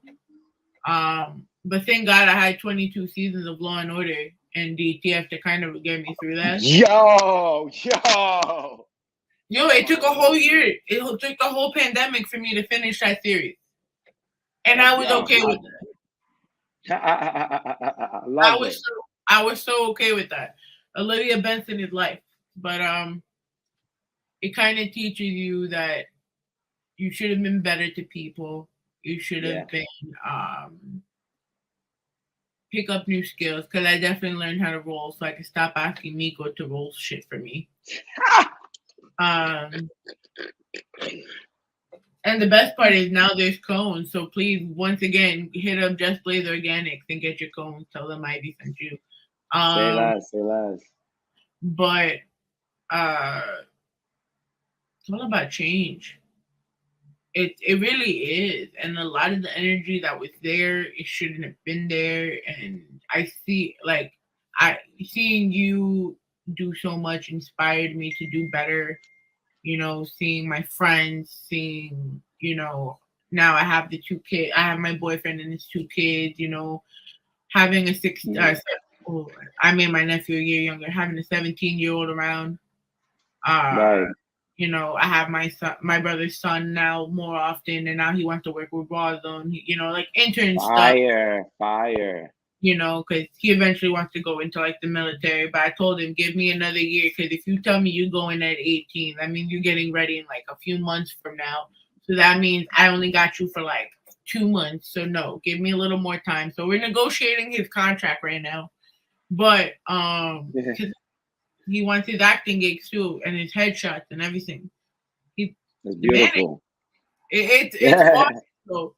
You know, because of everything that happened with my brother, it kind of everything that happened with me and my brother happened to him. So life came full circle. So it kind of just teaches you what's really important in life. Yep. You're absolutely right. You're absolutely right. And it also changed even the premise of the show. Seeing you the way you are makes me want to dive into that more. Now we already talked here. Now we already planning the next one, so we can talk about the book completely. Right. Completely. Yeah. No. 100%. I'm excited for the next one. I'll invite you. What we're gonna do is basically we're gonna have like a reading with volume 1 and volume 2 sometime in like June or July down in like Soho. So I'll definitely send you that personal invite. And stuff like that. It'll be free, some food. Also the food will be cooked by me. So we're still working out the details with stuff. So definitely I'll keep you informed with that, you know, with that good motto. But are you ready to talk shit now, since we already went through the reflecting and the loving and the learning? So let's talk shit. Let's talk shit. Let's go. Let's talk shit. Right. You want the petty news, or you want the bad news first? Just hit me. Let's go. Hit me. All right. When you think of the best things to come out of New York, what do you think of? The best things to come out of New York? Yeah, then I'm talking about really. All right, food. Now, what's the best type of food that New York offers? Oh, hands down, we have the best pizza. Thank you. We have to say rest in peace to Dollar Slices. Yo, I ain't gonna hold you. That shit fucked me up badly. Like, I'll be honest with you. Like, what the fuck am I gonna get? You know, what the fuck am I gonna get that's filling for $1 these days? You know what I mean? Like I would always go to Two Bros on 125th Street. There's one on 25th and 6th Avenue, and like they don't want to. Now it's $1.25, $1.50, and they don't even. You know what the bullshit they? And you know what the bullshit they do now? They do the buy 2 get a can of soda for free. And I'm like, the soda is gonna be free anyway. Like, what the fuck are you talking about? Like, you know what I mean? Like, so it's like, oh man, $3 for pizza. For all of that, I can get a bigger slice at a regular mom and pop pizzeria shop. Right. And I'm just like, yo, what the fuck are we on? And like, damn, like that shit hit me badly. I ain't gonna hold you. Like the dollar when I like. And again, like now I was on a search for finding dollar slices. There's still dollar slices. If you go to Houston, like near Houston Street on 7th Avenue, they do dollar slices, like 99 cents pizza. So they do it. It's like before you get to SOBs, it's like 3 blocks away from SOBs. I think there's still dollar slice, but their dollar slice don't be hidden. Like the cheese to like tomato ratio be weird. The crust be burned. I'm like, nah, I can't do this shit.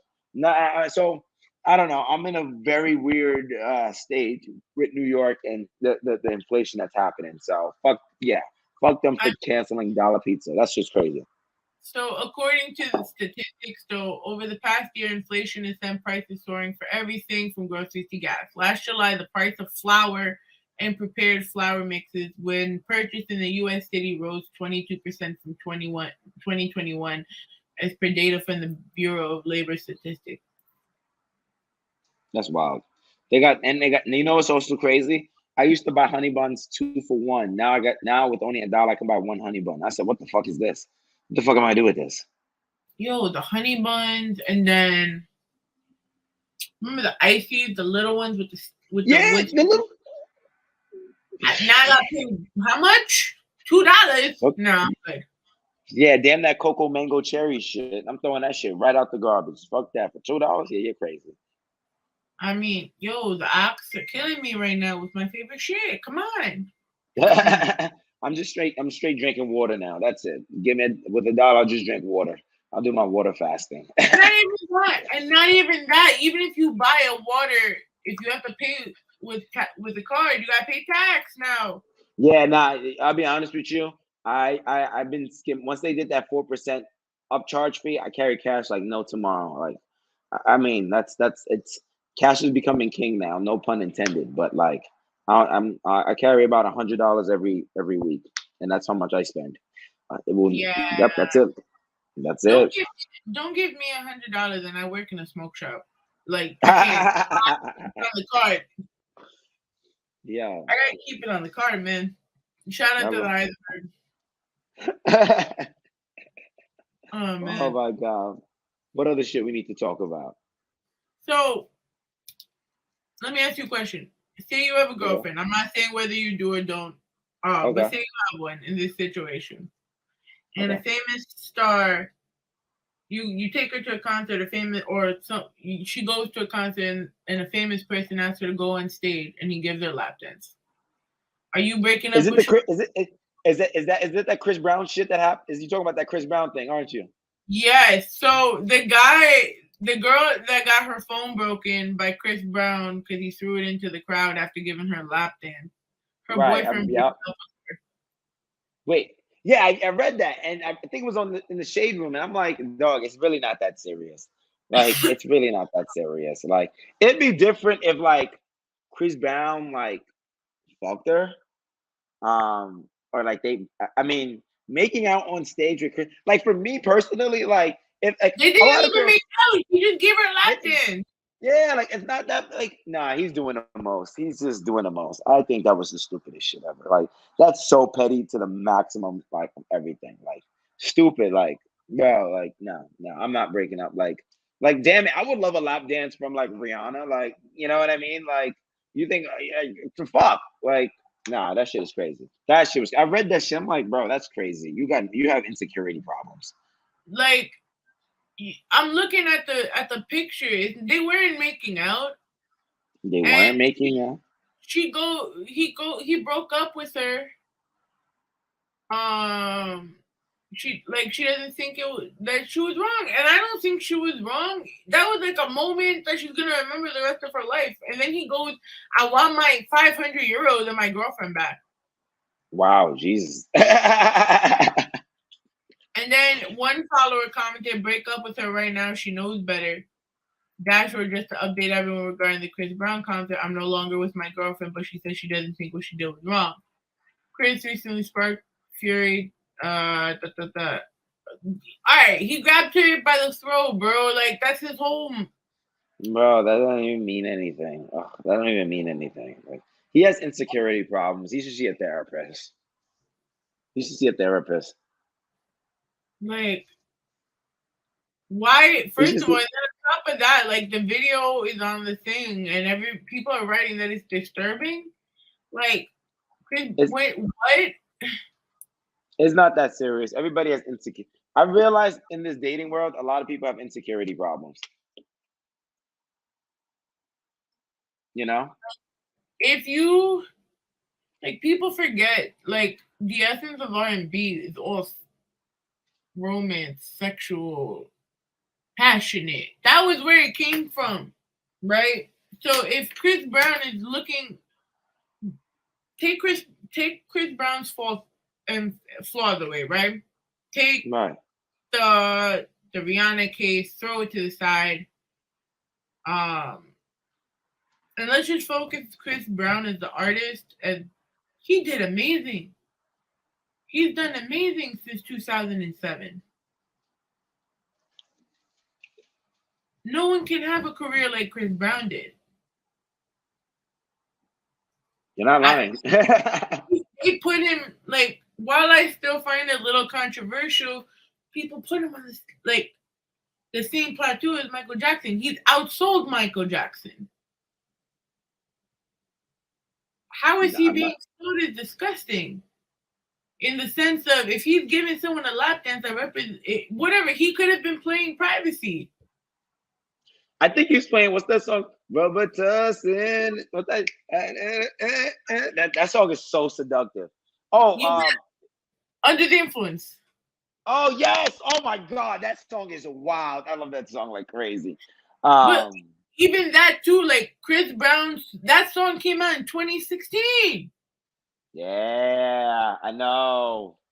That Thank song you, is a TikTok. bop though. That song But is a bop though. It is, and she even said, like, if you look at his routines, he's done this with other people, and she even said, unquote, he barely grabbed me. Yeah, nah. I'm telling you, some dude has insecurity issues. So he is one of those guys that has insecurity problems. So yeah, sorry for that dude. Now she can actually live her life and shoot a shot with Chris Brown now. Yo, I'm watching the video too. Like, there's a whole bunch of guys doing the whole giggity around her.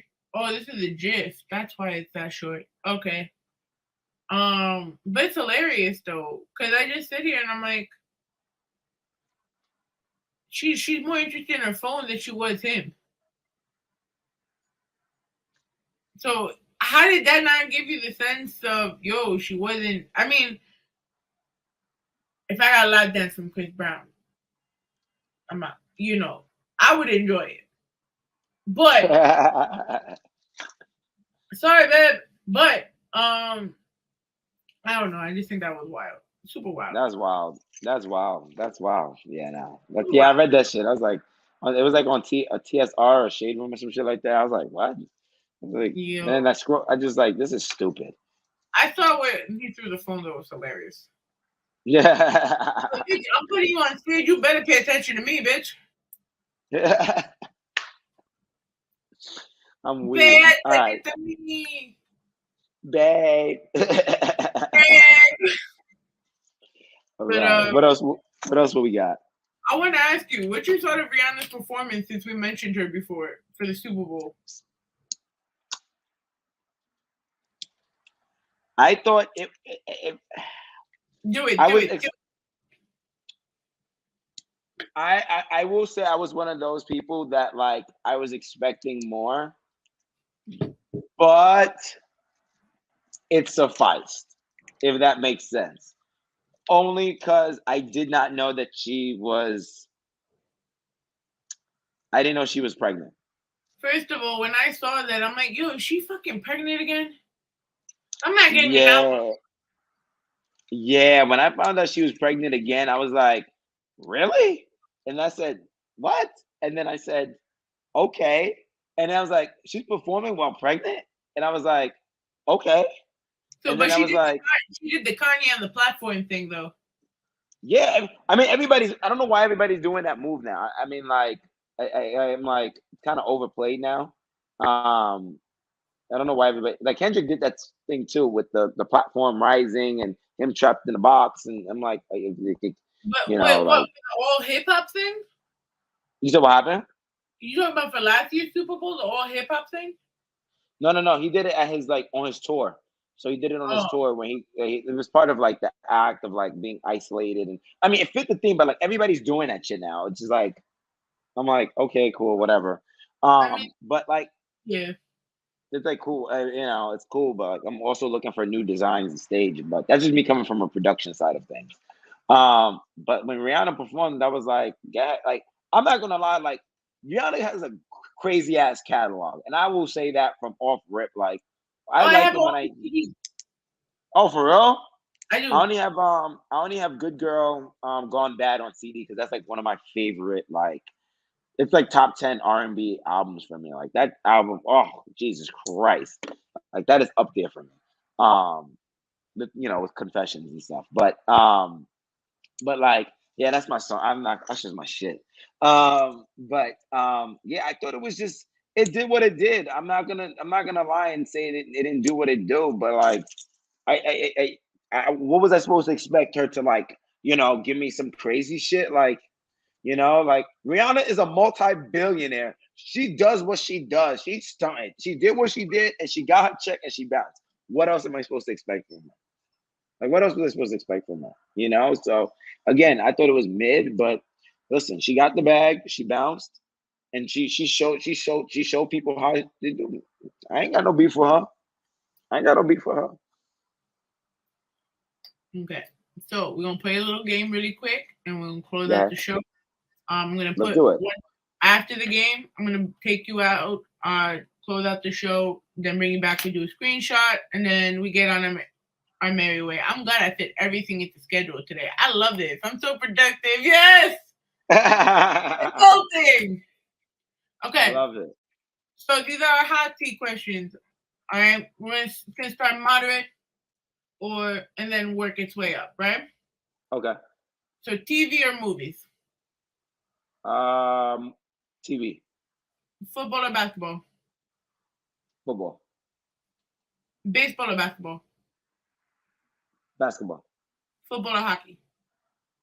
Football. Pizza or Chinese? Shit. Shit. Pizza. Fuck. My Hero Academia or Attack on Titan? Attack on Titan. Cars or trucks? Cars. Tacos or fajitas? Damn. Fuck. Tacos. If Betty White was still alive, to do cocaine with her or ride a cannonball with Miley Cyrus? Miley Cyrus Wrecking Ball. To have a pet or to have a human? Have a pet. Listen, man, this was random shit I found on the internet. Monday Night Raw or Friday Night SmackDown? Oh shit, Jesus. Wow. Are we talking about old Monday Night Raw, like 2007s? Whatever you saw, because I can't go off of people. Depends when they watched it. Monday Night Raw. I needed to see Kane on Monday Night Raw. You damn right. Kane or Undertaker? Oh, 100%. Oh, Undertaker. Undertaker came. Oh, he did some crazy shit. Undertaker, Stone Cold, or Rock? Stone Cold. Stone Cold. To be without Wi-Fi or not have a phone charger? So you said to be without Wi-Fi or without a phone charger? Oh, definitely without a phone charger. Need Wi-Fi. Beach or pool? Beach. Sushi or burgers? Sushi. To write a book or make a movie? I did one already, so make a movie. Science fiction books or nonfiction? Nonfiction. If you could be in a video game, who would you be and why? Oh, if I could be in a video game, who would I be? Oh man, Jesus. If I could be in a video game, I don't think they have a video game with this, but I would be Static Shock if Static Shock was in a video game. Wow. Yeah. I haven't heard that in so long. Wow. Yeah, if Static Shock, which I think they should have a video game for Static Shock, but I would be Static Shock. Is a hot dog considered a sandwich? It's bread. It's a no.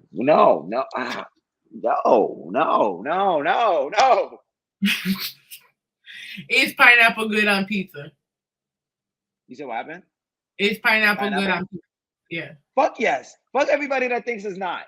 Dead ass. Fuck everybody who thinks pineapple on pizza is ass. Yo, oh my fucking God. Jesus, Heavenly Father. But yes, pineapple with chicken on a pizza. You're crazy. Like, what? Like, I don't want to go on a rant, but like the pineapple adds the sweetness onto the sauce. Come on, like, let's go. But next. Is cereal considered soup?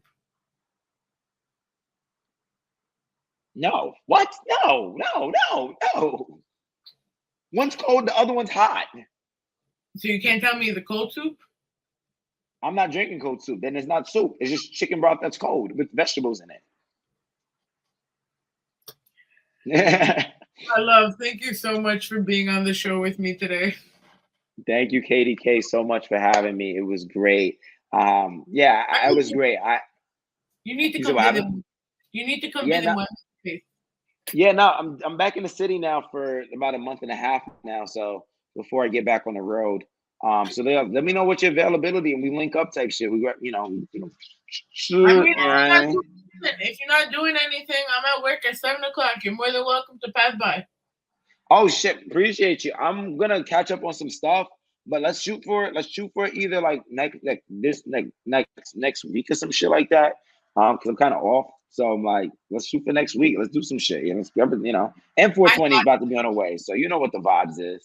Oh shit! Don't remind me. I work in a smoke shop on 420. It's gonna be hilarious.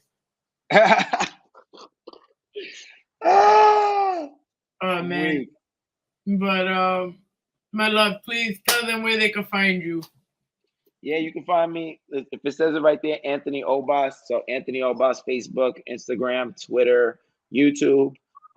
It's just my first and last name everywhere. Everything is synchronized. So yeah, that's pretty much it.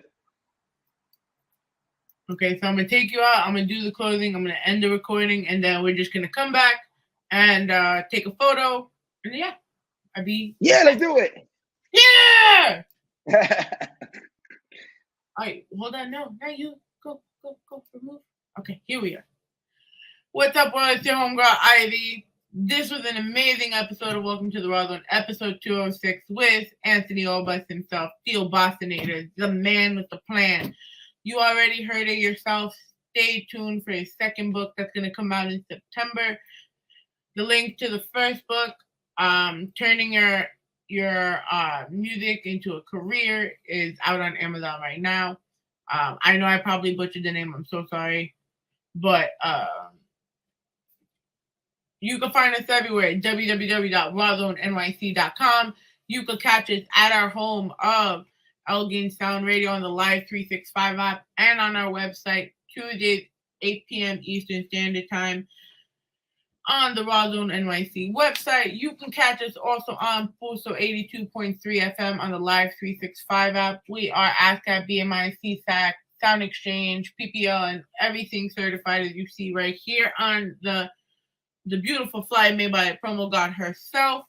You can catch us on West SmackDown on SmackDown, courtesy of Ramblemania, as we sit down with the gentlemen of Ramblemania Network, as well as Ace Bradley and whoever decides they want to come and just hang out with me and talk shit about SmackDown.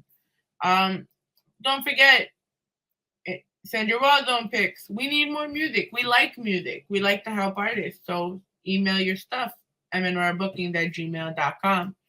And of course, follow our sponsors at Bold and Luscious Cosmetics. Shop Bold with Rawrrzone. Use the code RZ15 off on your next purchase. As well as Just Blaze Organic Hemp. 420 is coming up. Get high, stay fly. And of course, for myself, you can follow me everywhere at IamIvy.xo_. Of course, www.rawrzoneny.com, kdkphotography.com. Stay tuned with what we got going on. And yeah, in the words of the one, the only LA Knight, if you don't follow Rawrrzone and you don't follow Anthony Obas, this is what you are. Dummy, yeah. Yeah. Dummy, yeah. Yeah. Dummy, yeah. Yeah. Peace.